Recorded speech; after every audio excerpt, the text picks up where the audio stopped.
Sekarang sudah kedengaran ya? Oke, kita ulang lagi di sini. Pada pertemuan kali ini kita akan membahas mengenai analisis korelasi, di mana analisis korelasi ini adalah cara untuk mengetahui bagaimana hubungan antara satu variabel dengan variabel lainnya.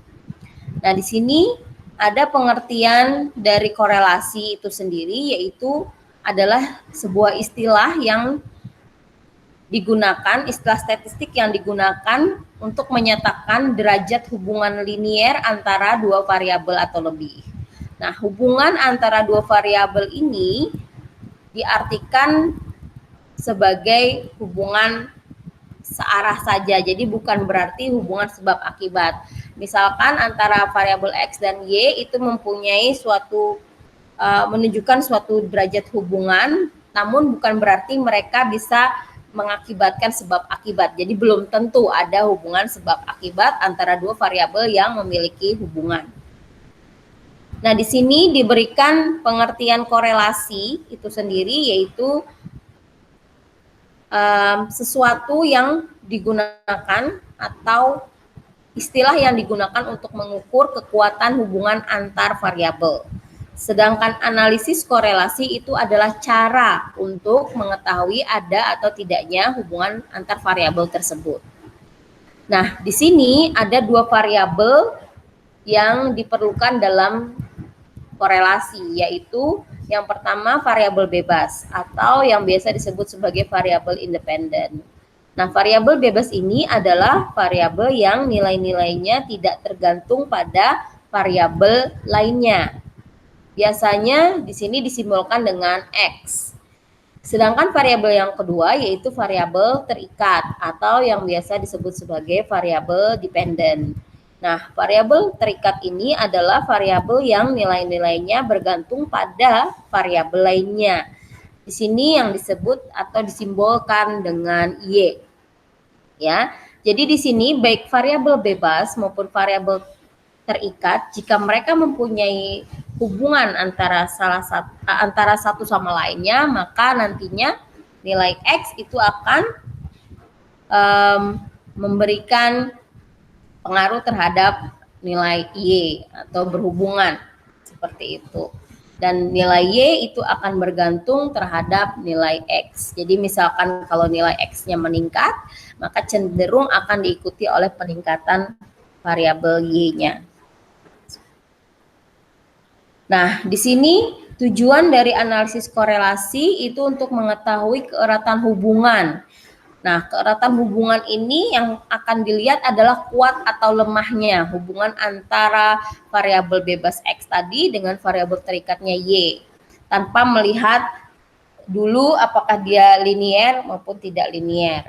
Nah, kemudian di sini kuat lemahnya hubungan antara dua variabel itu bisa dilihat atau ditunjukkan melalui koefisien korelasi. Biasanya koefisien korelasi ini simbolnya R kecil, ya. Nah, koefisien korelasi ini merupakan salah satu cara atau indeks bilangan yang digunakan untuk mengukur keeratan tadi, keeratan hubungan antar variabel X dan Y. Entah itu nanti keeratannya dia kuat, lemah, ataupun bahkan tidak ada hubungan satu dengan yang lainnya. Di sini ada beberapa macam korelasi, yaitu korelasi sederhana, korelasi parsial, dan korelasi ganda. Nantinya pada pertemuan kali ini kita akan membahas tentang korelasi sederhana, sedangkan korelasi parsial dan ganda itu biasanya akan dibahas ketika kita nanti mempelajari lebih dari satu variabel independen yang akan digunakan.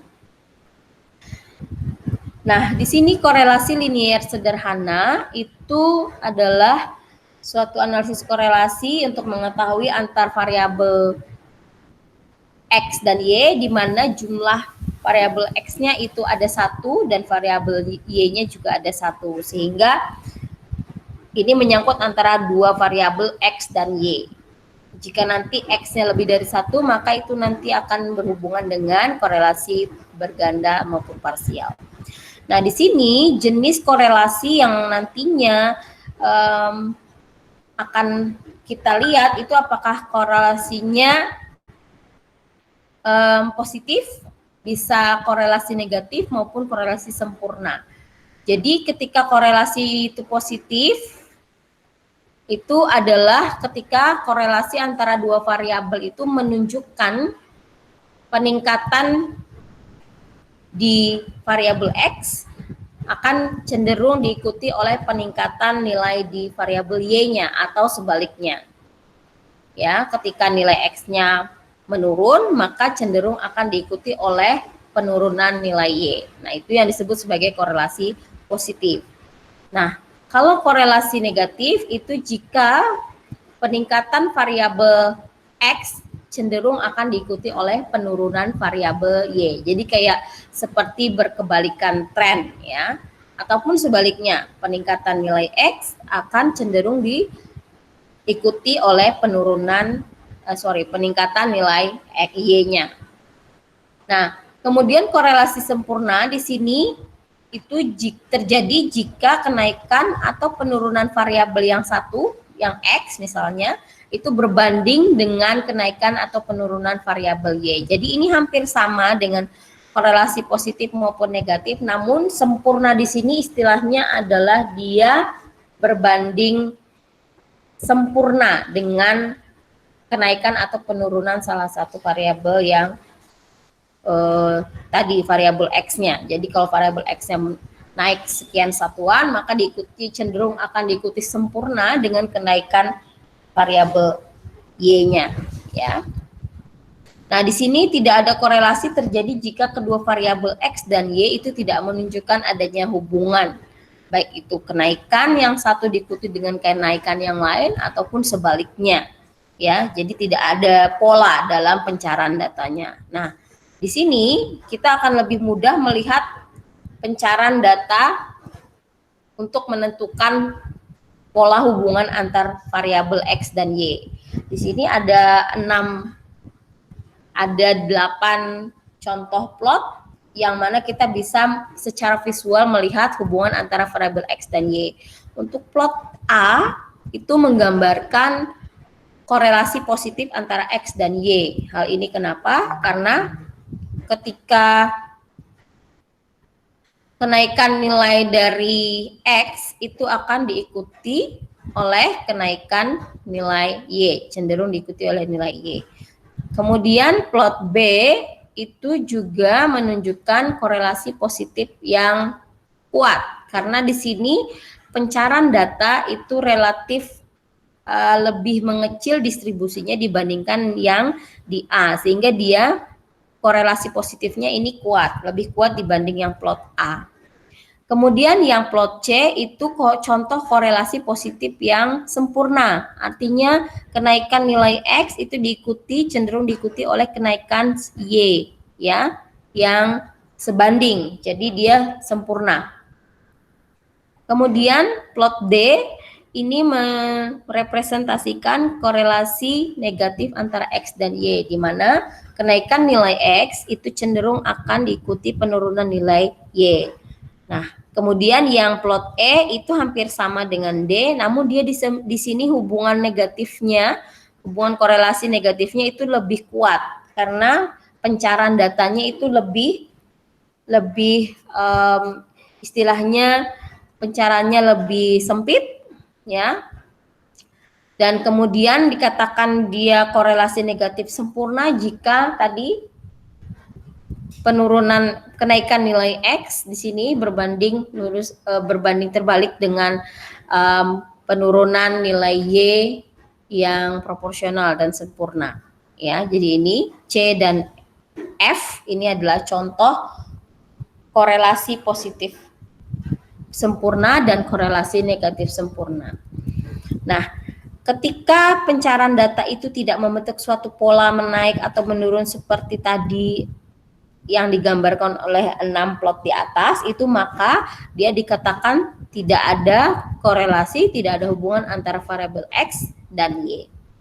Nah, ketika kita melihat plot H ini terhadap X dan Y itu ada hubungan, namun hubungannya tidak linier, ya, karena pola datanya itu membentuk suatu seperti hiperbola atau parabola, ya, seperti parabola. Nah, makanya di sini disebut sebagai hubungan yang tidak linier atau non-linear relationship. Nah, di sini ada sebuah contoh soal yang diberikan. Misalkan sebuah perusahaan itu ingin melihat apakah ada hubungan antara hasil penjualan dengan biaya iklan yang mereka pasang. Nah, di sini terdapat 9 data biaya iklan dan 9 data biaya penjualan. Ketika kalian melihat data dalam tabulasi seperti ini, langkah pertama itu sebaiknya menggambarkan dua variabel ini dalam suatu diagram pencar atau scatter plot. Di mana di sini biaya iklan itu kita anggap sebagai variabel X yang cenderung mempengaruhi biaya penjualan, yang diasumsikan ya mempengaruhi biaya penjualan. Jadi di sini variabel X-nya biaya iklan dan variabel Y-nya itu biaya penjualan. Jadi ketika kalian melihat data seperti ini, kalian bisa mendefinisikan mana yang merupakan variabel X, variabel bebas, variabel yang tidak terikat dengan variabel lainnya, dan mana variabel terikat atau variabel yang nilai-nilainya itu akan cenderung dipengaruhi oleh nilai variabel yang lain. Jadi di sini X-nya itu biaya iklan, di mana dia bersifat bebas, dan biaya penjualan itu dianggap sebagai Y karena nilainya diasumsikan dia akan dipengaruhi oleh biaya iklan tadi. Nah, ketika kita plotkan nilai-nilai ini dalam diagram pencar, maka bentuk dari pencaran datanya ini seperti ini. Nah, berdasarkan tadi pola diagram yang kalian ketahui di slide sebelumnya ini menunjukkan adalah adanya korelasi positif, ya, korelasi positif antara biaya iklan dengan biaya penjualan.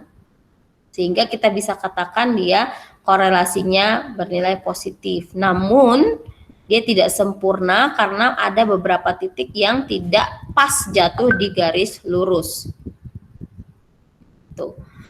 Nah, sehingga di sini kita bisa bilang korelasinya positif. Sebentar ya. Saya admit dulu.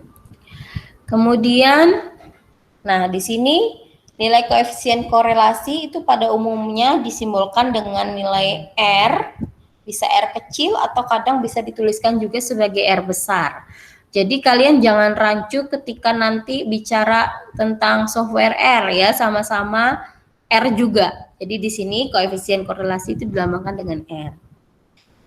Nah, di sini koefisien korelasi sederhana merupakan indeks atau bilangan yang digunakan untuk mengukur keeratan tadi kuat, lemah, atau tidak ada hubungan antar variabel X dan Y.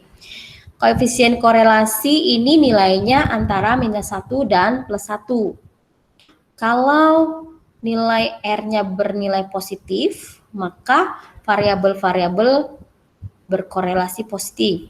Atau semakin dekat nilai R ke positif 1, maka dia semakin kuat korelasinya. Demikian pula sebaliknya, kalau R-nya bernilai negatif, maka variabel berkorelasi negatif, variabel X dan Y tadi. Maka semakin dekat nilai R terhadap -1, maka semakin kuat korelasinya. Dalam hal ini dia berkorelasi negatif. Jika nilai R itu sama dengan 0, maka artinya variabel-variabel X dan Y itu tidak menunjukkan korelasi atau hubungan satu sama lain. Dan jika nilai R-nya bernilai +1 atau -1, maka variabel-variabel X dan Y menunjukkan korelasi positif atau negatif yang sempurna. Kalau dia misalnya R-nya sama dengan +1, itu berarti dia korelasi positif sempurna. Atau jika R-nya sama dengan -1 persis tepat, maka dia menunjukkan korelasi negatif yang sempurna. Nah, jadi di sini juga kita bisa lihat bagaimana cara menentukan tadi keeratan hubungan antara variabel X dan Y. Jadi untuk menentukan keeratan korelasi antar variabel X dan Y ini ada beberapa kriteria yang pada umumnya digunakan ya. Jika R-nya sama dengan 0, jadi hasil perhitungan R-nya sama dengan 0, maka bisa disimpulkan bahwa tidak ada korelasi antara variabel X dan Y. Jika R-nya antara 0 sampai dengan sama dengan 0,20, maka korelasinya dianggap sangat lemah. Jika R-nya lebih dari 0,20 dan kurang dari sama dengan 0,40, maka korelasinya dianggap rendah. Kemudian jika R-nya lebih dari 0,40 dan kurang dari sama dengan 0,70, maka kita bisa bilang atau sebut bahwa korelasinya itu cukup berarti. Jika R-nya lebih dari 0,70 dan kurang dari sama dengan 0,90, maka kita bisa katakan korelasinya yang tinggi dan kuat. Jika R-nya lebih dari 0,90 dan kurang dari 1, maka dianggap korelasinya sangat kuat. Tetapi bila R-nya sama dengan 1, maka korelasinya dianggap sempurna. Nah, aturan ini juga berlaku sebaliknya ketika korelasinya negatif, ya. Bernilai negatif artinya nantinya di sini bernilai lebih dari kurang dari 0 ya, kurang dari min 0,20 sampai dengan 0 itu berarti korelasinya lemah, tapi berbanding terbalik. Kalau ini kan korelasi positif. Nah, aturan ini juga berlaku ketika korelasinya negatif. Nah, bagaimana cara kita menentukan nilai koefisien korelasi tadi? Di sini ada dua metode yang bisa dilakukan untuk mendapatkan nilai koefisien korelasi. Yang pertama disebut sebagai metode kuadrat terkecil atau metode least square. Ya, ini kalau kita bicara tentang koefisien korelasi Pearson. Jadi di sini ada beberapa jenis koefisien korelasi linear sederhana, yaitu koefisien korelasi Pearson. Kemudian ada juga yang dinamakan sebagai koefisien Spearman. Ya, di sini nanti korelasi Spearman. Nah, untuk yang pertama kita lihat dulu koefisien korelasi Pearson yang digunakan untuk mengukur keeratan hubungan antara dua variabel data yang bentuk datanya itu interval atau rasio, ya, atau kuantitatif biasanya. Nah, koefisien korelasi Pearson ini dapat ditentukan dengan dua metode. Yang pertama, metode least square, tadi kuadrat terkecil, dan metode product moment. Jadi ini rumusnya untuk metode least square dan ini untuk product moment, di mana X dan Y itu adalah nilai-nilai dari variabel X dan variabel Y-nya. Sedangkan di product moment ini nilai X-nya itu berupa nilai rata-rata variabel X, deviasi rata-rata variabel X dan Y-nya. Nah, di sini ada contoh, diberikan hasil pengamatan pemupukan dan hasil panen padi untuk 5 percobaan. Jadi di sini ada variabel X dan ada variabel Y. Ya. Jadi ada pengamatan pemupukan dan hasil panen. Nah, di sini ada 5 data X dan ada 5 data untuk Y. Di sini dilakukan dua metode tadi, metode least square dan metode product moment. Di mana metode least square tadi memerlukan perkalian antara nilai X, ya, di sini. Perkalian antara nilai X untuk mendapatkan X kuadratnya. Jadi makanya dia bentuk seperti ini, X kali X supaya bisa mendapatkan nilai X kuadrat. Y kali Y juga untuk mendapatkan nilai Y kuadrat. X kali Y ini untuk mendapatkan nilai XY sesuai dengan rumusnya. Di sini kita perlu jumlahan dari X kali Y-nya, kemudian jumlahan dari masing-masing X dikali dengan jumlahan Y, kemudian kita perlu juga nilai X kuadrat dan nilai Y kuadrat, makanya dia bentuk tabulasi seperti ini untuk memudahkan perhitungan. Sedangkan di metode product moment kita memerlukan nilai yang sama seperti ini juga, namun di sini nilai X dan nilai Y-nya itu diperoleh dari tadi, ya, deviasi rata-rata variabel Y-nya. Jadi Y dikurangi Y bar. Jadi di sini adalah nilai X. Yang pertama ini adalah hasil pengurangan antara nilai X dengan nilai rata-ratanya. Jadi dihitung dulu nilai rata-rata X-nya berapa, kemudian nilai yang di sini adalah tidak lain pengurangan dari nilai XI-nya 3 dikurangi dengan rata-ratanya, sehingga dapatlah minus 5,2 dan sebagainya. Begitu juga nilai Y di sini adalah hasil pengurangan antara nilai YI di sini dengan nilai rata-ratanya. Jadi 113 ini dibagi dengan 5, dapat nilainya berapa, kemudian 12 dikurangi dengan hasil dari rata-rata itu. Baru perkalian X dengan X, Y dengan Y, dan X dengan Y-nya adalah hasil perkalian tadi, selisih atau deviasi rata-rata variabelnya itu sendiri.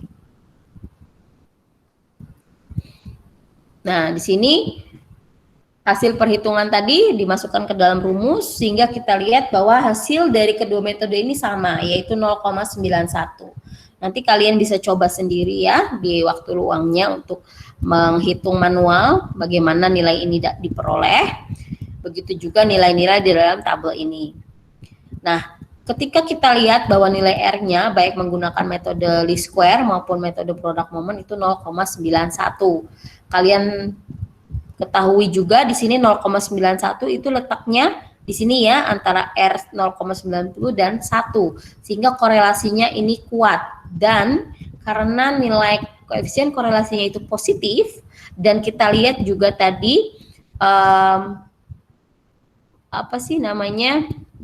kita lihat juga di sini kalau kita bentuk diagram pencar, dia juga akan menunjukkan korelasi yang positif.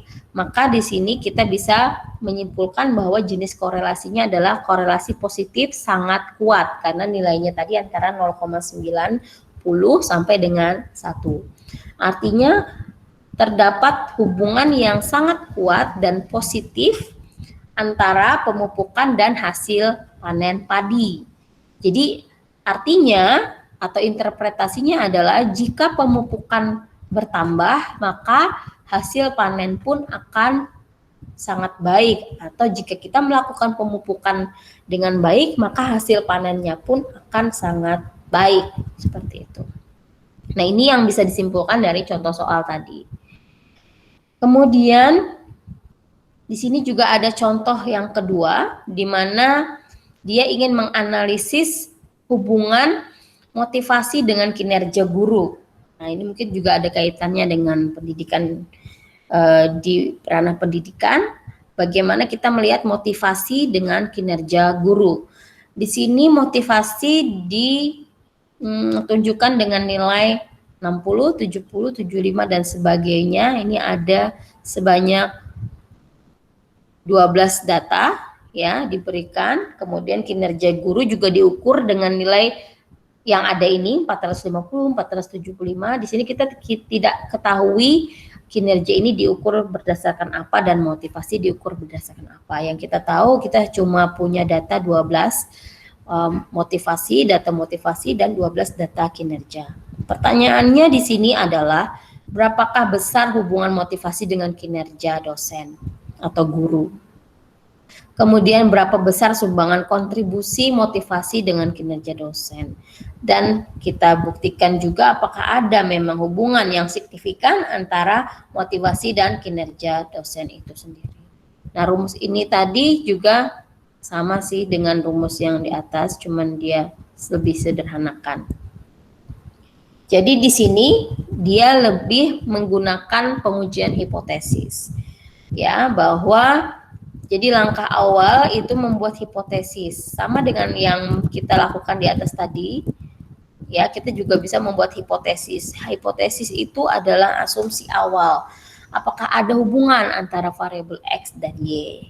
Ya, atau apakah tidak ada hubungan? Jadi hipotesis nolnya di sini tidak ada hubungan yang signifikan antara motivasi dengan kinerja dosen. Sedangkan alternatifnya adalah terdapat hubungan antara motivasi dan kinerja dosen.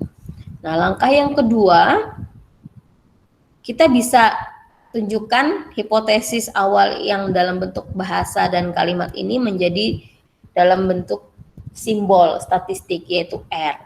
Jika tidak ada hubungan, maka R-nya sama dengan 0. Sedangkan jika terdapat hubungan, maka R-nya tidak sama dengan 0. Tidak sama dengan 0 di sini berarti kita menggunakan uji dua arah, di mana nantinya R-nya bisa kurang dari 0 atau lebih dari 0. Nah, di sini ada contoh perhitungan dari data-data tadi, ya, di mana kita menggunakan perhitungan X kali X-nya jadi X kuadrat, kemudian Y kali Y-nya Y kuadrat, dan perkalian antara X dan Y ini adalah komponen-komponen yang diperlukan untuk menggunakan metode kuadrat terkecil atau least square tadi. Ya, nih. Sehingga ketika kita masukkan nilai itu ke dalam rumus metode least square, diperoleh 0,465 untuk koefisien korelasinya. Lalu, setelah kita mendapatkan koefisien korelasinya, tadi di pertanyaan itu berapa sih kontribusi variabel X terhadap Y. Nah, sehingga di sini kita akan lakukan perhitungan nilai R-nya dikuadratkan dikalikan 100%. Sehingga di sini memberikan persentase kontribusi variabel X atau variabel motivasi terhadap kinerja dosen itu sebesar 21,62%, dan sisanya 76,38% itu adalah variabel lain yang bisa memberikan kontribusi terhadap kinerja dosen. Saat ini kita berhadapan dengan dua variabel saja, yaitu motivasi dan kinerja. Nah, setelah dihitung tadi bahwa motivasi itu hanya mampu memberikan kontribusi sebesar 21,62% terhadap kinerja dosen, sedangkan 78,38% lainnya itu kinerja dosen itu akan ditentukan atau dipengaruhi oleh faktor lain yang tidak ada diamati pada saat ini, atau kita tidak punya datanya pada kasus ini karena dia tadi hanya memberikan contoh data motivasi dan kinerja. Nah, lalu di sini kita uji hipotesis kita tadi, apakah benar ada hubungan antara motivasi dan kinerja ataukah tidak. Sehingga di sini T hitung yang dilakukan itu adalah mengacu pada rumus yang tadi di awal. Ini R akar N-2 dikurangi akar 1 min R kuadrat. Ya, dimana di sini N-nya itu adalah jumlah data yang kita punya 12 dikurangi 2. Kemudian kita perlu nilai R-nya tadi 0,465 di sini di dalam perhitungan juga. Sehingga kita dapat menentukan T hitungnya 3,329. Nah, mungkin kalian udah belajar ya cara menguji hipotesis kemarin di awal sebelum UTS, di mana kalau T hitung itu lebih besar daripada T tabel, maka H0-nya ditolak. Ya, dan artinya signifikan terdapat hubungan antara variabel X dan Y. Nah, di sini T tabelnya kita bisa peroleh dilihat dari T tabel dari distribusi T dengan derajat bebasnya N-2 yaitu 10. Nah, di sini alfa yang kita gunakan itu alfa standar 0,05 atau 5%. Ya. Sehingga karena tadi T hitungnya 3,329 itu lebih besar daripada T tabel, maka H0-nya ditolak. Artinya H0 ditolak, kita kembali lagi ke hipotesis awal. H0 ini ditolak, berarti kita tidak gunakan H0 ini. Maka kita simpulkan bahwa ada hubungan ya antara yang signifikan antara motivasi dan kinerja dosen. Meskipun hubungannya tadi itu atau kontribusinya tadi hanya 21,62%, namun dia punya kontribusi terhadap kinerja dosen yang signifikan. Sehingga di sini kita bisa simpulkan bahwa ada hubungan antara motivasi dengan kinerja dosen. Ya, baru kita membuat kesimpulan dari pertanyaan yang tadi diberikan bahwa hubungan antara motivasi dan kinerja dosen itu cukup kuat, yaitu 0,46. Sedangkan kontribusi motivasi terhadap kinerja dosen itu cukup berarti, yaitu 21,62%, sedangkan sisanya ditentukan oleh variabel lain. Dan ini hubungan ini juga signifikan dan terbukti dengan adanya tadi bahwa nilai T hitungnya lebih besar daripada nilai T tabel. Jadi itu cara kita menjawab pertanyaan 3 pertanyaan yang disebutkan di awal tadi. Kemudian ada juga contoh perhitungan berikutnya, ya, ini tentang data perusahaan juga mengenai harga permintaan sebuah komoditas dengan nilai rata-rata suatu komoditas Y. Jadi di sini harga permintaan terhadap harga rata-rata komoditasnya. Asumsinya semakin tinggi permintaan itu harga komoditasnya mungkin rata-rata meningkat ya, tapi kita belum tentu asumsi itu benar. Makanya di sini diberikan data, kemudian kita lihat apakah asumsi yang kita punya itu terbukti atau tidak. Nah, sebelum ke perhitungan seperti ini, itu ada baiknya kalian nanti setiap menelaah data atau menganalisis data itu dilihat dulu bagaimana sih distribusi data ini. Jika terkait dengan hubungan antara X dan Y, ada baiknya data-data ini kalian plotkan dalam suatu diagram pencar tadi, sehingga kalian bisa punya asumsi awal apakah dia punya hubungan korelasi positif, apakah punya hubungan korelasi negatif. Kalau langsung seperti ini kan kalian tidak secara visual tahu bagaimana hubungan antara X dan Y, apakah dia cenderung peningkatan X itu diikuti oleh peningkatan Y ataukah tidak. Ya, nanti dicoba di rumah sendiri ya. Nah, di sini kita melakukan perhitungan yang sama dan diperoleh nilai koefisien korelasinya 0,547.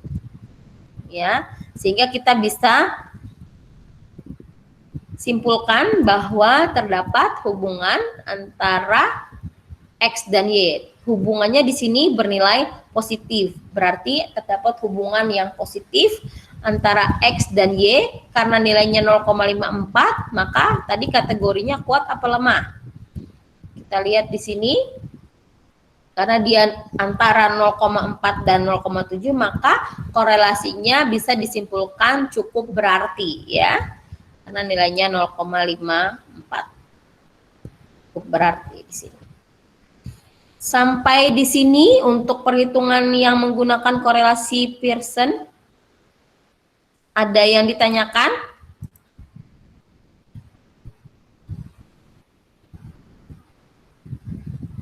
Ada yang ditanyakan nggak?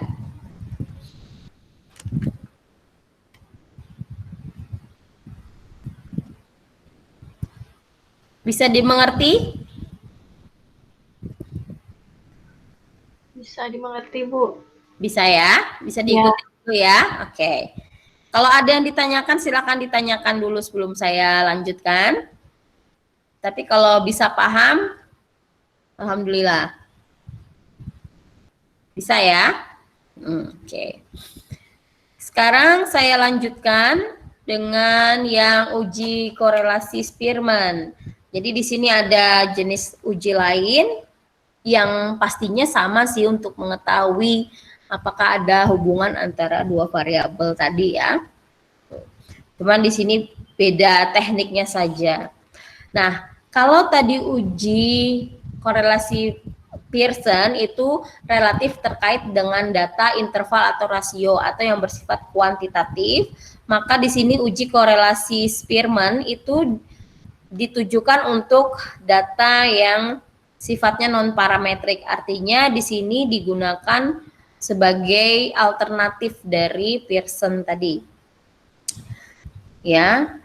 Jadi di sini kalau data dari kedua variabel X dan Y itu berskala ordinal, berbentuk ranking, atau keduanya berbentuk kuantitatif namun kondisi normalnya tidak terpenuhi atau distribusi normalnya tidak dipenuhi, maka kalian gunakan uji korelasi Spearman sebagai alternatifnya.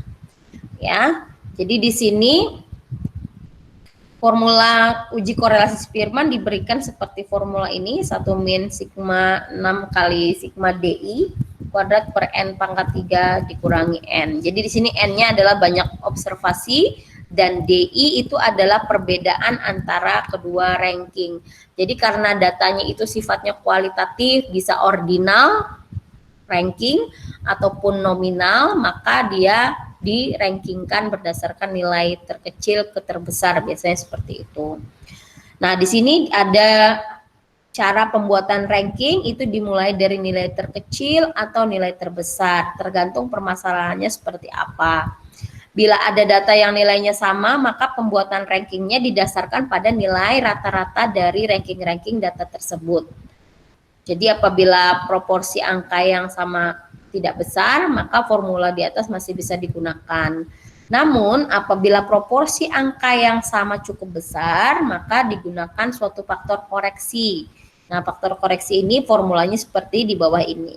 Ya, nggak perlu kalian ingat ya, formulanya cukup dipahami saja bahwa di dalam rumus ini itu terkait ada nilai N, banyaknya observasi, dan nilai T, di mana nilai T ini bisa diperoleh dari rumus ini. Dan DI tadi itu adalah perbedaan antara kedua ranking.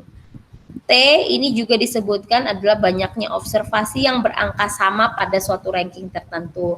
Jadi misalkan pada suatu data itu punya nilai yang sama, sehingga kita harus ambil nilai rata-ratanya kan tadi. Nah, tetapi kalau proporsi nilai angka-angka atau data-data yang sama ini terlalu besar, maka rumus yang di atas ini itu tidak mampu lagi untuk mengakomodasi, sehingga kita harus menggunakan rumus yang di bawah ini, di mana nanti data-data yang sama ini akan dihitung rata-ratanya menggunakan nilai ini tadi, T besar ini sebagai pengganti nilai rata-rata biasa ya. Nah, contohnya di sini ada seorang manajer produksi ingin mengetahui apakah ada hubungan antara nilai tes bakat pada waktu penerimaan kerja dengan rating tampilannya setelah 1 semester bekerja. Nah, nilai bakat tadi diukur antara 0 sampai 100. Sedangkan rating tampilan setelah mereka bekerja 1 semester itu diukur berdasarkan skala ini. 1 itu kalau penampilan bekerjanya di bawah rata-rata, sangat di bawah rata-rata. 2 kalau pekerja itu berpenampilan di bawah rata-rata. 3 jika penampilannya itu sedang. 4 jika pekerja berpenampilan di atas rata-rata, dan 5 itu berpenampilan sangat di atas rata-rata, artinya sangat baik ya. Jadi di sini ada 20 pekerja yang diamati 1 sampai 20. Kemudian nilai tes bakat mereka masing-masing pada saat penerimaan ini diberikan nilainya di sini. Kemudian setelah 1 semester bekerja mereka dinilai penampilannya seperti apa, entah itu kinerja dalam pekerjaannya bagaimana. Sehingga di sini ada beberapa rating yang diberikan berdasarkan tadi ya, berdasarkan 5 kategori ini. Nah, di sini kalian lihat bahwa variabel X-nya itu misalkan adalah nilai tes, ratingnya adalah Y. Salah satu dari variabel ini itu mempunyai nilai yang sifatnya kategorikal, yaitu ordinal. Di mana di sini ada rankingnya. Kalau 1 itu berarti dia penampilannya sangat di bawah rata-rata, 2 itu di bawah rata-rata, 3 sedang, 4 di atas rata-rata, dan 5 itu sangat di atas rata-rata. Sehingga kita tidak bisa menggunakan korelasi Pearson tadi ya, sehingga di sini kita harus menggunakan Spearman, menggunakan ranking. Nah, bagaimana merankingkannya? Yang dirankingkan di sini adalah nilai tes dan juga nilai rating. Jadi kita rankingkan variabel pertama, nilai tes, itu dirankingkan dari nilai yang terkecil, yaitu kita lihat di sini nilai terkecilnya adalah 36. Sehingga nilai 36 ini kita kasih ranking 1. Kemudian nilai terkecil setelah 36, nilai terkecil ke nilai yang lebih besar dari 36 itu adalah 2, yaitu 40, yaitu di sini dinyatakan sebagai ranking 2. Jadi kita urutkan data nilai tes ini dari yang terkecil sampai yang terbesar. Nah, lalu urutan yang ketiga adalah 47. Urutan yang keempat 48. Urutan yang kelima sekarang 51. Urutan yang ke-6 56, urutan yang ke-7 57, urutan ke-8 58, urutan ke-9 59, ke-10 60, 11 61, 12 62, dan seterusnya. Di sini sepertinya tidak ada terlihat data yang sama, ya, sehingga perankingannya tidak masalah. Nah, ketika kita bicara rating di sini, nilai atau data-data rating itu juga kita rankingkan. Jadi rating paling rendah itu 1, itu berada di ranking 1. Rating 2 ini kebetulan ada yang sama nih datanya. 1, 2, 3, 4 ya. Sehingga 4 buah rating 2 ini kita rata-ratakan. Jadi 2 ditambah 2 ditambah 2 ditambah 2. Jadi berapa tuh? 8 ya. 1, 2, 3, start 1, 2, 3, 4. Jadi ada 4 buah angka 2. Sehingga kita hitung rata-ratanya. Dan dibagi 4 sehingga menghasilkan di sini. Tadi kan kita sudah merankingkan 1 ya, 1, kemudian ranking keduanya ini karena ada ranking keduanya ini kan sebenarnya 2 nih, setelah nilai 1 kan 2. Karena 2-nya itu ada 4, maka kita harus merata-ratakan rankingnya. Setelah ranking 1 berarti kan ranking 2, 3, 4 dan 5. Ya. Jadi 2, 3, 4 dan 5 itu kita rata-ratakan. Sehingga di sini ada 3,5. 2 ditambah 3 ditambah 4 ditambah 5. 2 ditambah 3, 5. Kemudian ditambah 5, 14 bagi 4 ya. Jadinya 3,5. Sehingga masing-masing angka 2 itu akan mendapat ranking 3,5, 3,5, 3,5, dan 3,5. Nah, kemudian selanjutnya, tadi kan 1 adalah ranking 1. 2 ini sebenarnya ranking 2. Karena ada 4 berarti dia ranking 2, 3, 4, 5. Namun kita cari nilai rata-ratanya. Jadi rankingnya dirata-ratakan. Sehingga 2 ditambah 3 ditambah 4 ditambah 5 itu 14. Dibagi 4 itu 3,5. Ya, 2, 3, 4, 5. Karena tadi ada ranking 1, 2, 3, 4, 5, maka ranking selanjutnya adalah 6, yaitu nilai 3. Namun karena di sini ranking 3, rating 3 juga ada beberapa yang sama, 1, 2, 3, 4, 5, 6, 7, 8, 9, ada 10. Sehingga ranking berikutnya kan tadi 5 sudah ya, 6, 7, 8, 9, 10, itu sebanyak 10 buah dibagi dengan 10.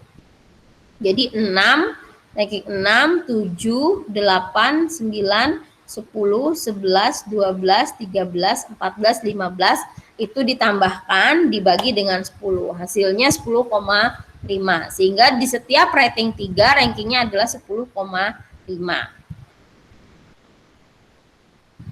Kemudian yang 4 itu karena ada 2 nilai,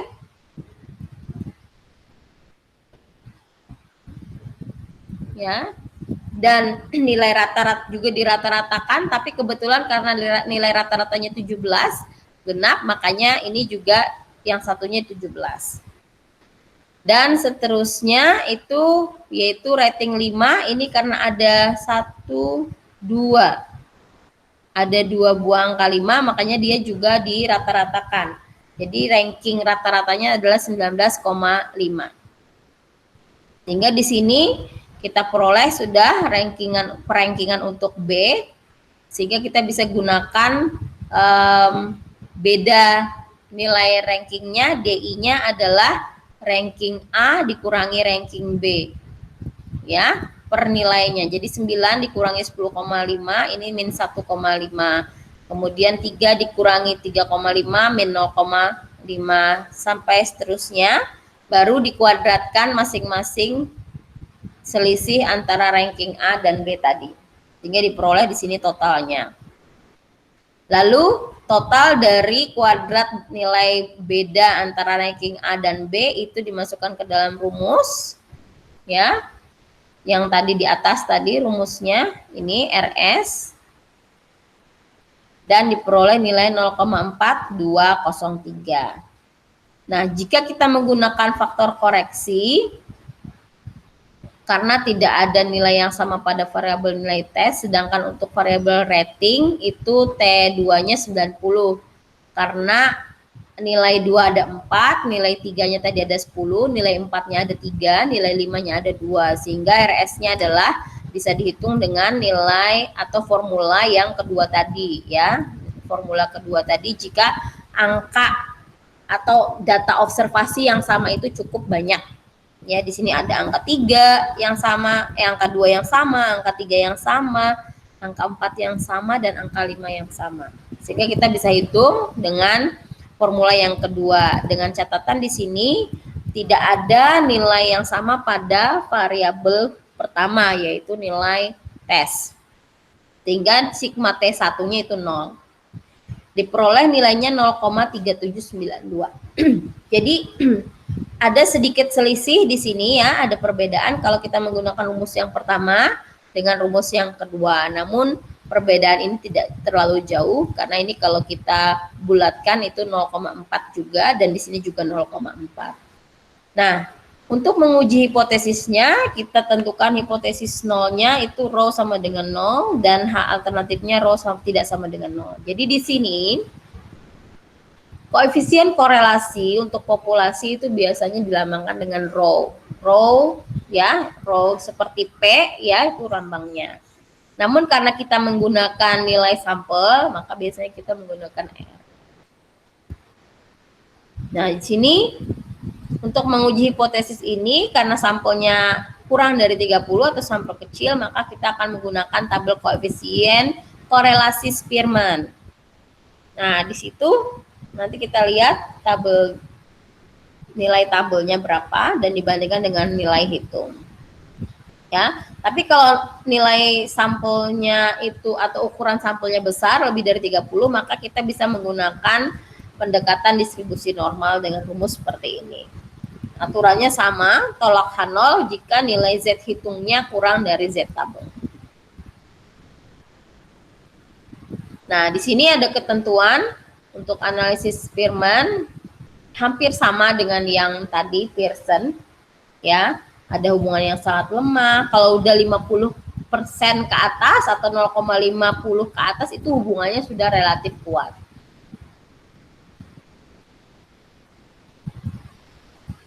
Jadi kalau kita lihat di sini nilai koefisien korelasinya 0,4. 0,4 berarti dia masih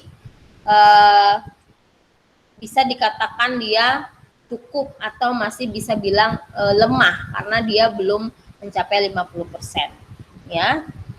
Jadi di sini hubungan antara nilai tes dengan performance si pegawai setelah 1 semester bekerja itu rendah ya, 0,4 atau 40% saja bisa dijelaskan. Kemudian di sini juga ada contoh berikutnya, ada X dan Y. Ini X itu adalah penilaian juri A, sedangkan Y penilaian juri B. Apakah ada kecocokan, kesesuaian antara nilai juri A dengan nilai juri B?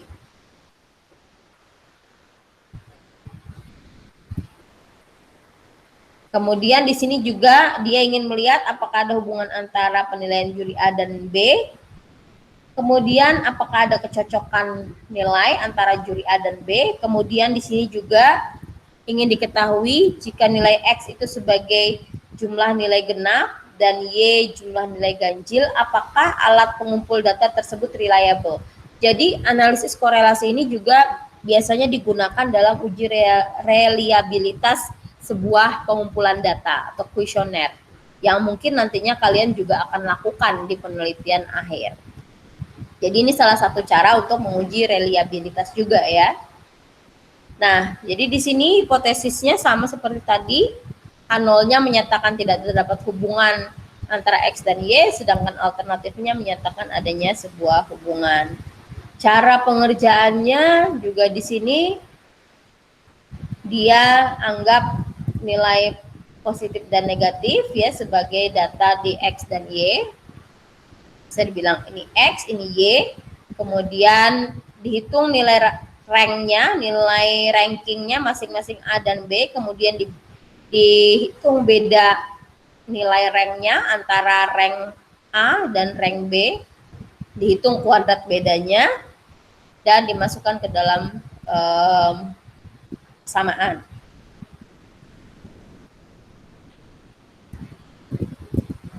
Nah, di sini dilihat bahwa nilai koefisien korelasi Spearman-nya 0,678 dengan alfa 0,05.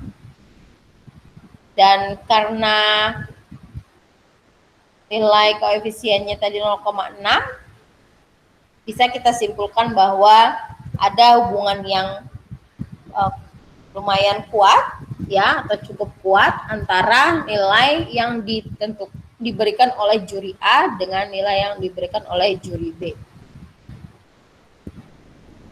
Namun di sini ketika kita sudah uji menggunakan ketika kita melakukan pengujian hipotesis dan kita bandingkan antara nilai T hitung dengan T tabelnya, maka di sini terlihat bahwa T hitungnya itu kurang daripada T tabel, sehingga korelasi yang tadi 0,678 ini tidak signifikan. Ya.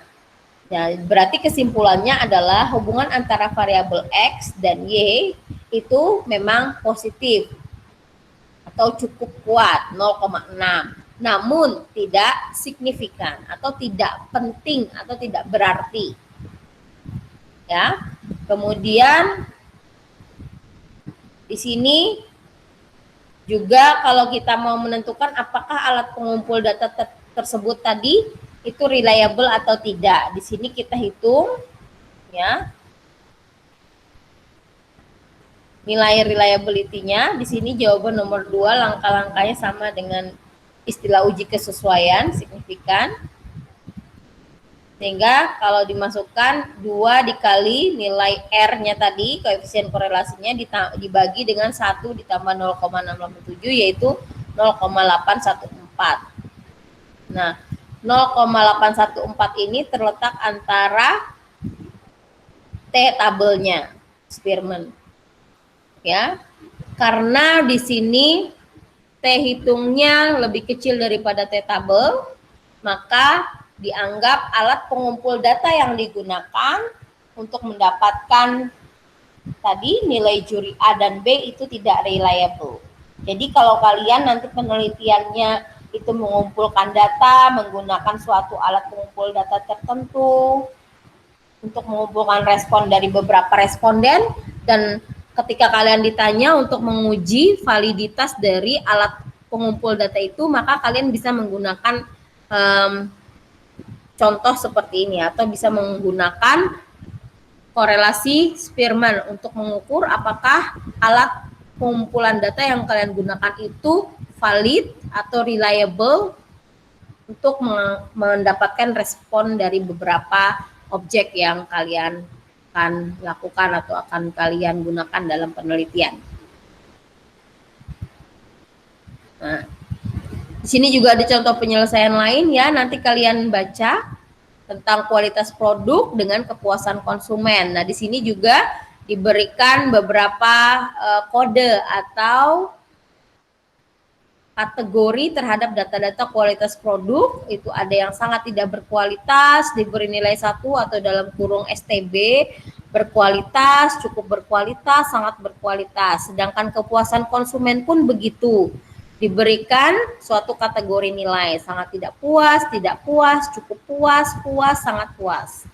Nah, kalian perlu ketahui jenis-jenis data seperti ini nanti untuk penelitian kalian mungkin di akhir kita tidak tahu apakah kalian akan menggunakan data-data kategorikal seperti ini. Sehingga ini akan bermanfaat nantinya ketika kalian melakukan penelitian. Nah, di sini ini merupakan contoh penyelesaian dengan menggunakan SPSS ya. Jadi kalian bisa lakukan di SPSS, masukkan datanya, kalian sudah belajar ya SPSS bagaimana. Nantinya ketika data sudah masuk, kalian tinggal masuk di analyze, cari pilihan correlate, dan pilih yang bivariat. Kenapa pilih bivariat? Karena kalian hanya berhubungan dengan dua variabel, yaitu X dan Y, sehingga kita gunakan yang bivariat. Lalu nanti di kolom bivariate correlation, kalian masukkan kedua variabel X dan Y-nya, kemudian klik option, ya. Jangan lupa kalian centang Spearman-nya, karena data kalian tadi sifatnya kategorikal. Kemudian pilih di sini uji hipotesisnya dua arah, two tail, kecuali kalian nanti melakukan uji satu arah. Ya, jangan lupa juga mencentang flag significant correlation, sehingga untuk melihat apakah hasil ujinya itu signifikan atau enggak. Kemudian di sini di pilihan itu kalian pilih exclude case pairway sebagai defaultnya, dan ketika sudah dipilih kalian continue dan oke, nanti keluar tabel non-parametric correlation seperti ini, karena tadi kita menggunakan data yang bersifat kategorikal sehingga larinya ke statistik non-parametric. Nah, di sini kalian lihat bahwa ada tulisan Spearman's Rho. Rho ini tadi yang tandanya seperti P. Kemudian di sini ada kualitas produk dan kepuasan konsumen. Di sebelah sini juga ada kualitas produk dan kepuasan konsumen. Jadi cara bacanya, koefisien korelasi antara kualitas produk dengan dirinya sendiri pasti akan bernilai 1. Begitu juga dengan kepuasan konsumen dengan dirinya sendiri itu akan bernilai 1. Jadi yang ini nggak usah dilihat, kalian hanya lihat yang sini atau sini. Kalau sudah lihat yang di sini, ini tidak perlu lagi. Jadi salah satunya aja. Sehingga di sini kelihatan bahwa hubungan kualitas produk dengan kepuasan konsumen itu sebesar 0,838. Dan ini ada bintangnya 2. Artinya dia signifikan pada tingkat signifikansi 0,01% ini, yang 0,01 ya, atau 1%. Jadi di sini digunakan alfa 0,01 atau 1%. Jika kalian ingin mengganti dengan alfa 0,05 itu bisa juga di option, itu biasanya ada ya untuk merubah alfa. Nah, jadi di sini terdapat hubungan yang kuat karena 0,8 antara kualitas produk dengan kepuasan konsumen. Terdapat hubungan positif yang sangat kuat antara kualitas produk dan kepuasan konsumen, ya, sebesar 0,8, dan dia signifikan pada alfa 1%. Nah, jadi itu caranya di SPSS begitu. Nanti bivariat, kalau datanya kalian itu kuantitatif, ini di sini juga ada Pearson dan Kendall-Tau yang akan kita bahas selanjutnya. Jadi ada 3 koefisien korelasi, ada Pearson, ada Kendall-Tau, dan Spearman. Pearson ini relatif kalau dia statistiknya parametrik atau distribusi datanya diketahui mengikuti distribusi normal ataupun datanya rasio dan interval. Tapi kalau Spearman itu kalau datanya berupa kategori kualitatif, ya, tadi bersifat ordinal maupun nominal. Jadi tinggal pilih seperti itu. Nah, di sini ini ada interpretasinya. Interpretasinya bisa dilihat dari 3 sisi. Yang pertama, kalau dari tingkat kekuatan keeratan hubungan antar variabel, kita bisa simpulkan 0,83 itu kuat, ya, artinya ada hubungan yang kuat, korelasi yang kuat antara variabel kualitas produk dengan kepuasan konsumen. Dan nilai korelasi ini sangat penting atau signifikan pada alfa 0,01. Kemudian yang kedua, kalau kita melihat arah atau jenis hubungan variabel kualitas produk dengan kepuasan konsumen, di sini kita bisa lihat bahwa hubungannya adalah positif, korelasi positif. Jadi kenaikan nilai nilai dari kualitas produk itu akan membuat kepuasan konsumen juga meningkat ya. Jadi di sini dapat diartikan kualitas semakin ditingkatkan, kalau kualitas produknya semakin ditingkatkan maka kepuasan konsumen pun akan cenderung meningkat. Kemudian dari sisi yang ketiga yaitu melihat signifikansi hubungan kedua variabel tadi, maka berdasarkan analisis yang tadi kita lakukan pada alfa 0,01 dengan jenis pengujian hipotesisnya dua arah, kita dapat nyatakan bahwa ada hubungan yang signifikan atau berarti antara variabel kualitas produk dengan kepuasan konsumen. Jadi di sini ada hubungan yang signifikan dan positif antara variabel kualitas produk dengan kepuasan pelanggan. Nah, ini yang korelasi rank Spearman tadi yang di atas secara umumnya seperti ini rumusnya.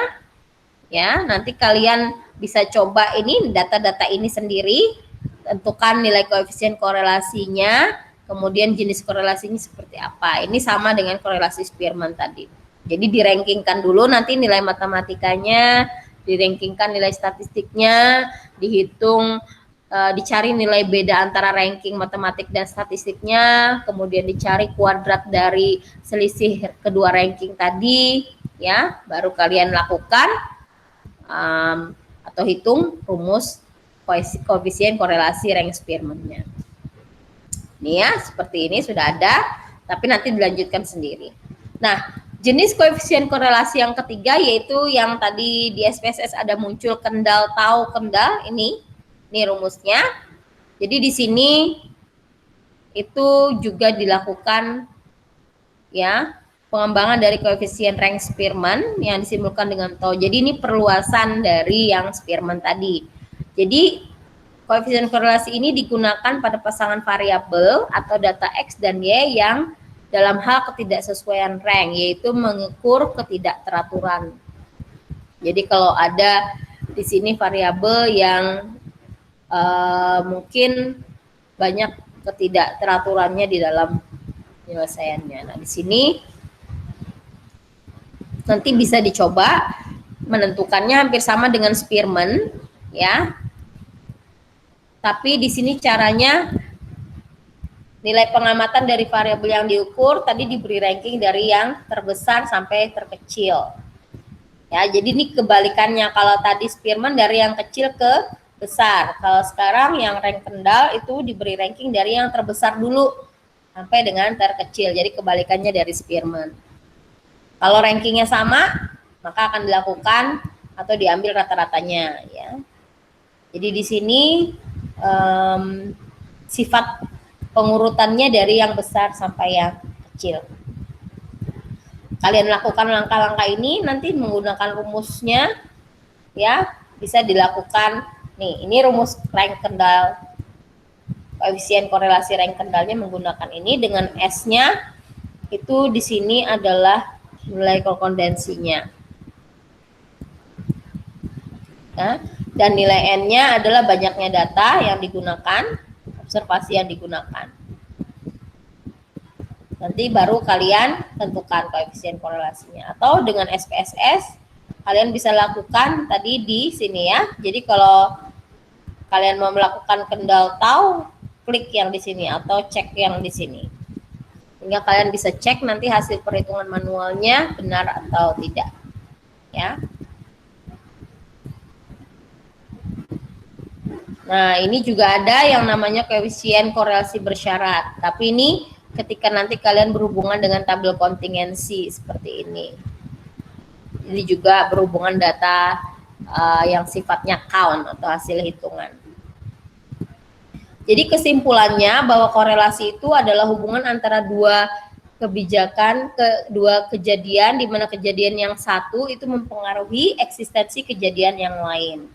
Jadi misalnya kejadian A itu tersebut kejadian X, itu bisa mempengaruhi kejadian yang Y. Jadi apabila dua variabel X dan Y itu mempunyai hubungan, maka nilai variabel X yang sudah diketahui itu dapat dipergunakan untuk memperkirakan, menaksir, ataupun meramalkan Y. Jadi kalau kedua hubungan antara X dan Y ini sudah kita uji, dia memang berhubungan, kemudian signifikan, dan dia begitu kuat hubungannya, maka baru bisa kita gunakan untuk memprediksi yang nantinya akan kalian pelajari di analisis regresi. Nah, untuk tutorial korelasi menggunakan R itu ada di link 3 link berikut, yang mana kalau saya contohkan di sini. Nah, ini link yang pertama itu dia berisi tentang tadi rumus tentang bagaimana caranya menghitung koefisien korelasi sampel. Yang ini koefisien korelasi populasi. Jadi rho itu lambang untuk koefisien korelasi populasi, sedangkan R kecil itu untuk koefisien korelasi sampel. Jadi di sini ada data yang dia berikan, dan datanya ini bisa diamati di sini. Nah, ini datanya, ya, data tentang geyser atau erupsi ya di sini di Amerika, yang mana data ini juga sudah Ibu tuliskan dalam bentuk Excel dan Ibu upload di Simari. Nantinya kalian juga bisa bentuk scatter plotnya di R dengan menggunakan ini, nanti plot seperti ini kok komannya seperti ini, nanti dicoba dan hasilnya akan berbentuk seperti ini. Jadi kalau kita buka R, nanti kalian bisa lihat ya, di sini nanti kalian tuliskan komannya. Nanti ada contoh dulu di sini bagaimana cara kita membuat koefisien korelasi atau menghitung koefisien korelasi dengan menggunakan R. Jadi datanya sudah ada, yang ini datanya sudah saya tuliskan dalam bentuk atau save dalam bentuk Excel. Jadi kalian tinggal ikuti saja komannya yang di sini, ya. Jadi data ini terdiri dari 2 variabel durasi. Artinya di sini kalau durasi ini adalah tadi datanya. Nah, di sini durasi itu yang pertama variabelnya erupsi. Erupsi itu adalah durasi dari erupsi tersebut. Kemudian yang variabel kedua disebut dengan weighting, itu adalah panjang dari periode masa tunggu dari erupsi yang pertama ke erupsi berikutnya. Ya. Jadi kalau yang erupsi, kolom erupsi ini adalah durasi atau lamanya dia masa erupsinya, kemudian weighting di sini seperti masa tunggu antara erupsi yang satu dengan kejadian erupsi berikutnya. Ya, itu contohnya. Nah, sekarang saya coba perlihatkan nanti bagaimana cara menghitung di R. Sampai sini dulu ada pertanyaan nggak dari materi yang tadi? Jadi materi-materi yang saya kemukakan tadi ini ada sumber referensi dan linknya. Kalau kalian nanti mau lihat lebih lengkapnya boleh. Ada yang ditanyakan dulu tentang korelasi sebelum saya praktekkan bagaimana cara menghitung korelasi di R.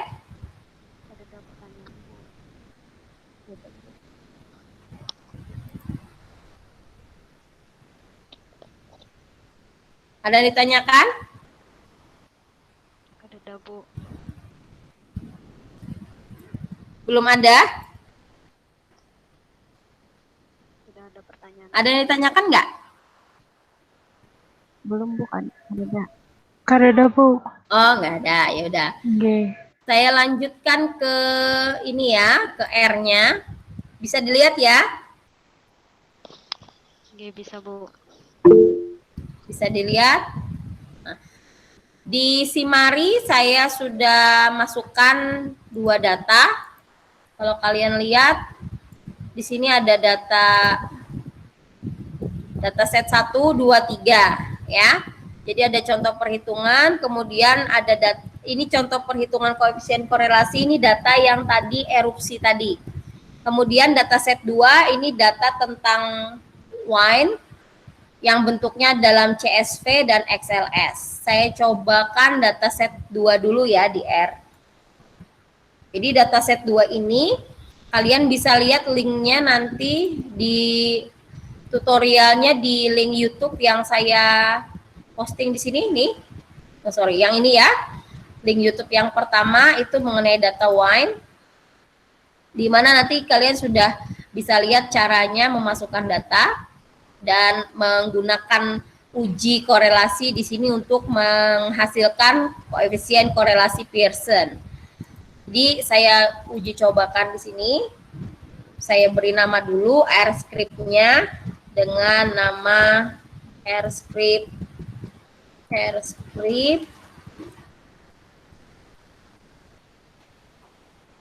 analisis korelasi. Saya simpan dulu. Nah, baru di sini saya akan namakan data wine-nya sebagai wine. Ya, kita sebut datanya wine. Kemudian kita ambil read.csv. Ya, sudah ada di sini. Nah, dalam kurung kasih tanda petik 1 wine.csv. Jadi datanya harus ada di direktori kita yang akan kita lakukan analisis datanya. Jadi di mana kalian menyimpan data itu harus sesuai dengan direktorinya. Kemudian di sini kita akan buat juga heading dari data wine tadi.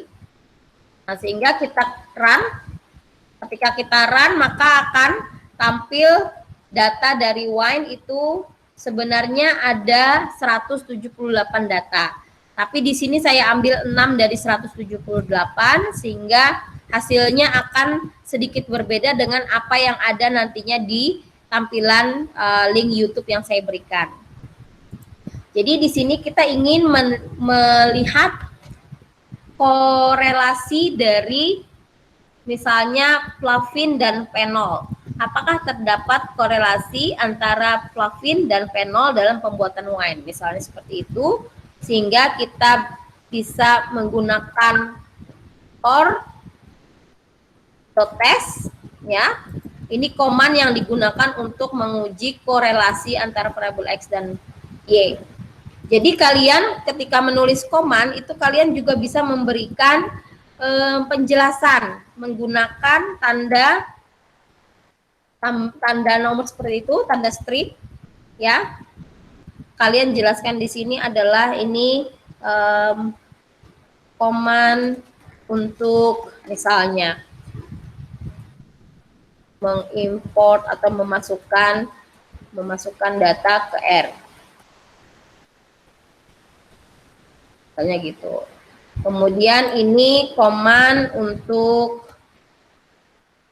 jadi kalian bisa membaca kembali ya, apa sih arti dari command itu. Ini command untuk membaca data misalnya. Atau menampilkan data.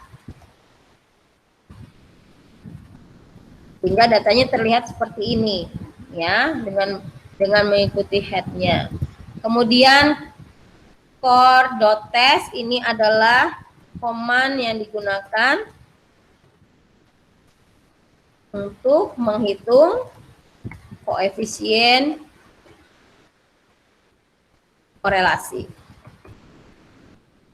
Lalu di sini core.test-nya kita isikan variabel apa dengan apa yang mau diamati hubungannya. Sehingga di sini karena tadi datanya adalah wine, ya, yang di atas kita datanya wine.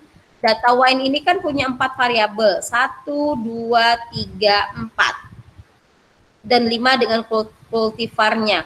Tapi yang kita akan gunakan di sini data kuantitatifnya saja dulu, yaitu antara flavin dan fenol. Kita mau lihat apakah ada hubungan yang berarti antara flavin dan fenol. Sehingga di sini wine tanda dolar, cari flavin, kemudian koma, wine lagi, tanda dolar, fenol.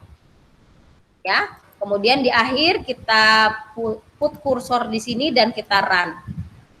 Nah, di sini dengan sangat cepat R bisa mengeksekusi command yang kita berikan, perintah yang kita berikan bahwa ujilah korelasi antara variabel flavin dengan fenol? Apakah dia terdapat hubungan yang berarti dalam pembuatan wine, misalnya seperti itu. Sehingga di sini kalian lihat, di sini ada hasilnya. Di sini nilai koefisien korelasinya disebut dengan COR, ya 0,789. Cukup kuat ya, karena lebih dari 70%. Nah, untuk mengetahui signifikan atau enggak, kalian bisa lihat di p-value-nya. P-value-nya adalah 0,06, artinya dia lebih dari 0,05. Kalau p-value-nya lebih dari 0,05, maka kita menerima hipotesis nol. Kan hipotesis nol itu ditolak jika p-value-nya kurang dari 0,05, karena di sini kita gunakan 0,05 alfanya. Sehingga karena p-value-nya lebih dari 0,05, maka kita terima hipotesis nol, yang artinya tidak terdapat hubungan antara flavin dan fenol dalam pembuatan wine. Kemudian kalian mau lagi coba Bu yang lain, misalnya ini yang ALC-CON dengan malic acid-nya ada nggak hubungannya? Kalian coba lagi. Di sini tulis lagi for.test, ini sudah ada. Kemudian uji lagi wine alkonnya dengan wine variabelnya malt acid. Kira-kira ada hubungan enggak? Oh, ternyata di sini 0,62 minus ya, datanya korelasinya negatif. Dan ini juga tidak signifikan. Berarti dia tidak ada hubungan antara kedua variabel itu. Cari lagi, coba lagi, misalnya mau kalian sebagai latihan. Test wine, misalnya wine malt acid dengan fenol, ya. Ada nggak hubungannya? Pikiran juga tidak ada korelasinya ya, karena p-value-nya lebih dari 0,0. Jadi di R seperti itu ya caranya untuk menghitung koefisien korelasi menggunakan Pearson. Nah, untuk data yang erupsi itu juga kita bisa masukkan di sini. Dengan cara import dataset juga bisa, ya. Di sini import dataset dari Excel misalnya.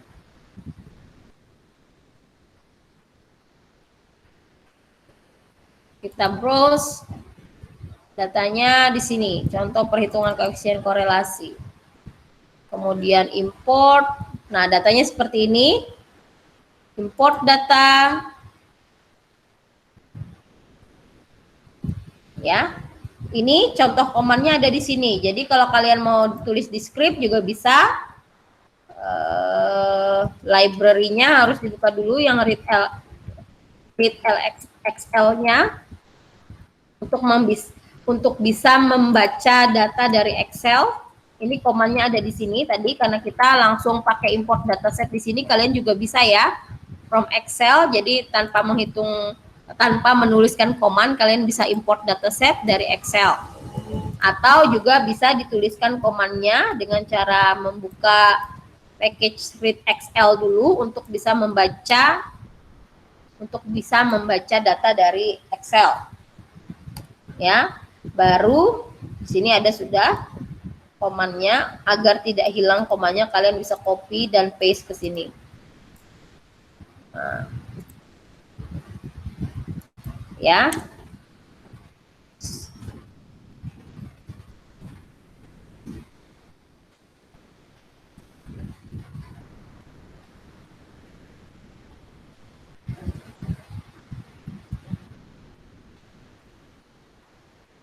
Ya. Jadi di sini sehingga kita run dan datanya sudah ada di sini, dan kita lihat di sini datanya juga udah masuk, ada 26 data dari 2 variabel ini. Ya, kalau mau view atau kalau mau head juga bisa.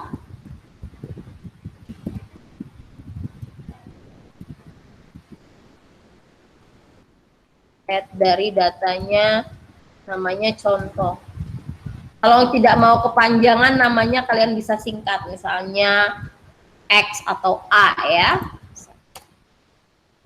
Kalau kita mau tampilkan di output sini, nah ini kalau mau kita tampilkan di dalam konsol kita gunakan head.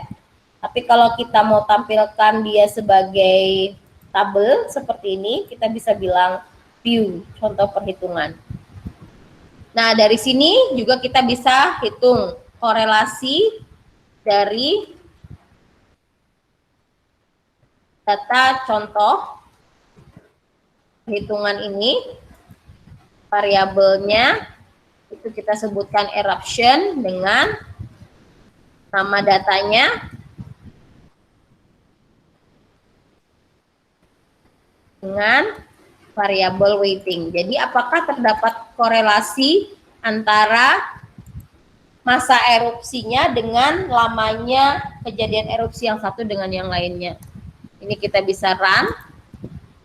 Nah, di sini kelihatan bahwa nilai korelasinya 0,9, sangat kuat ya hubungannya antara erupsi, lamanya erupsi dengan masa tunggu ke erupsi berikutnya.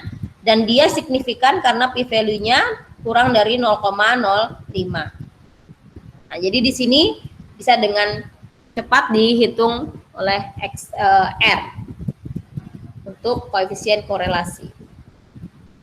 Nah, itu adalah salah satu cara menggunakan R dalam menghitung koefisien korelasi. Nanti kalian bisa lihat juga di tutorialnya ya, pelan-pelan. Nanti sambil dilihat. Kemudian di sini juga kalian bisa lihat bagaimana cara menghitung koefisien korelasi, dan untuk memplot datanya juga di sini ada scatter plotnya.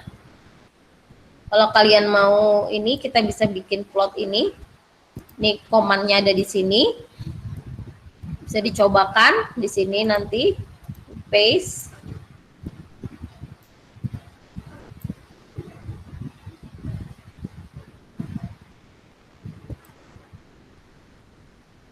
Nah, kita plot.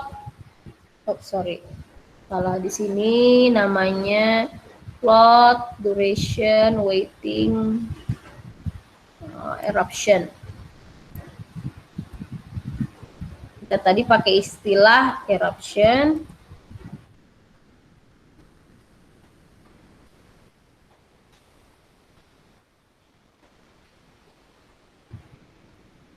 Sama weighting.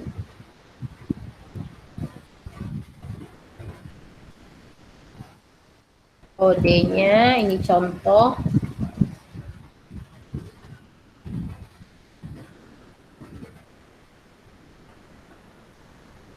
Untuk perhitungan.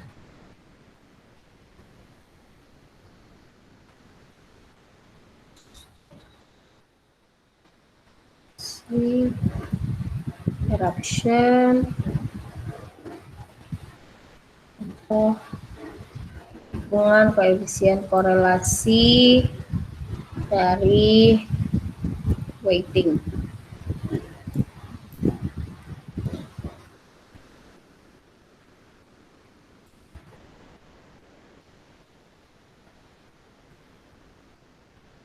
Kemudian evaluation question.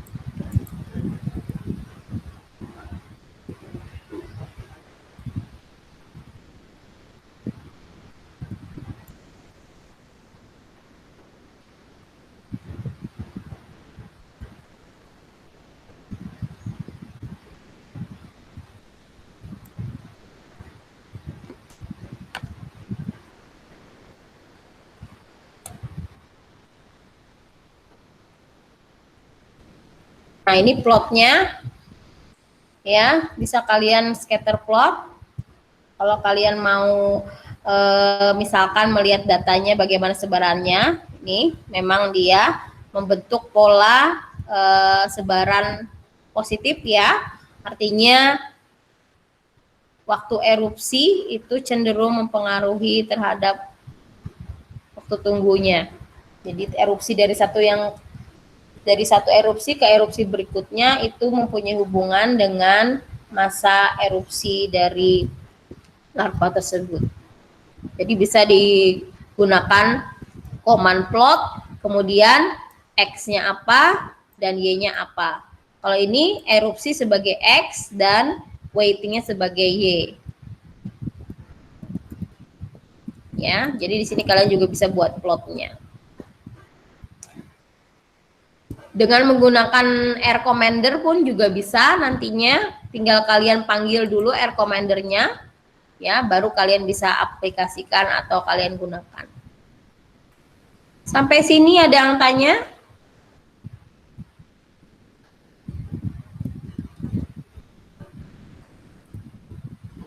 Nanti kalian coba ya, di SPSS boleh, di R juga boleh. Dua-duanya dicoba supaya kalian punya keterampilan dua dalam hal soft skill, dalam hal statistical package-nya itu bisa pakai SPSS dan bisa pakai R. Di R juga ada dua kan, bisa pakai commander sama pakai yang R Studio biasa pakai command ya. Nanti dilatih aja. Kalau ada yang ditanyakan, silahkan ditanyakan dulu.